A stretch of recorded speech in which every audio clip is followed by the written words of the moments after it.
In each of the district's West, North, South, Georgetown districts, there are different issues and mixes of population, education, and affluence. How can our communities come together? I think that it already happens in different levels. Churches, schools, our children interact with each other. I remember my children going to John Gray, and they had friends from prep school and St. Ignatius. And we were at different economic levels. There were lower economic levels and middle class and affluent, or very affluent. I think education and exposure closes the gap. And I think a lot of times some of the problems are caused because there's a lack of exposure and a lack of education in our poorer neighborhoods. And so they kind of feel disenfranchised. And as they continue to be less educated and as they continue to feel disconnected, then that divide occurs more. And the fear then rises in terms of, crime or, are we not relating to each other? Well, they have so much and we have nothing. I think as long as we are conscientious and we are providing for our communities that are vulnerable, that don't have as much resources in terms of education and exposure, they can get somewhere in life. We all want the same things, whether we are rich, middle class, or poor. We want to be happy. We want to thrive. We want our children to be happy. We want to have enough food to eat. We want a roof over our head. We want our clothes. We want the basic needs. And so that is just something that we all experience, whether it's at a larger level or a smaller level. So I believe that if we continue to remember our communities and remember that, we have to take care of each other, then that gap closes.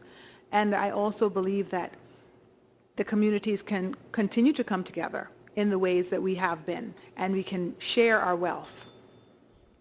Thank you.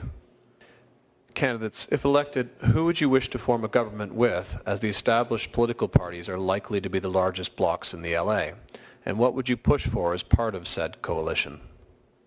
I'm getting that it's going to be a great big bag of mixes, right? Which will be amazing. I think that would be a dream come true if 19 of the best and the brightest in this race are chosen to lead this country. I think if that happens, then that means that we can look at one another and we can choose between us who will be the best for whatever areas. I think all 19 of us will be the leaders either way. And so we will have to work together. So I think that would be a dream if that happens. And, everybody has to work in the areas of their strengths, work in the areas of their interests. And I think when you're smart and your concern is your country, then it makes it easy to make decisions about who does what. And then we all row that boat together. How would you address the recent growth of civil service expenditures? The way to address it would obviously have to be reviewing it to see what areas the increase has occurred in and whether those areas are necessary. Are they of human capital? Are they of human resources? Or are they different types of expenditures? I think before I can make any decisions about that, I'd have to know exactly where the money is being spent. I definitely don't think that an area to look at cutting per se would be human resources or human capital, because we need the talent and we need our civil service to be robust, and it's necessary because it has so much significance in running our country. So I think I'd have to look at the different areas. I think there are some areas that we can share resources that we're not sharing resources. I think there are creative ways that we can look at across the board, that some services are repetitive and duplicated. And so I think those are some areas that we can look at. Communication is also an area. The lack of communication between different departments per se that that serve the same clients.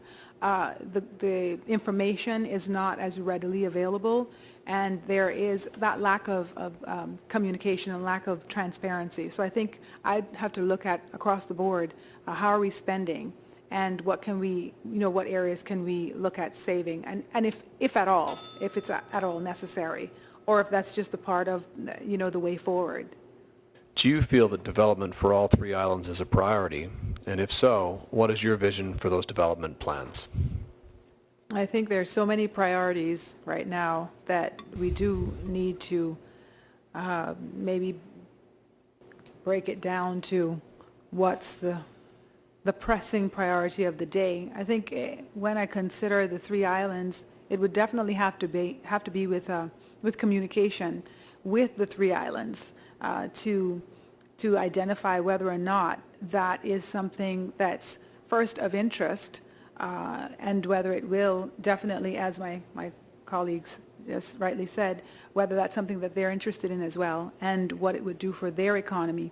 I think if the answer is yes, then there might be some opportunities that we could look into.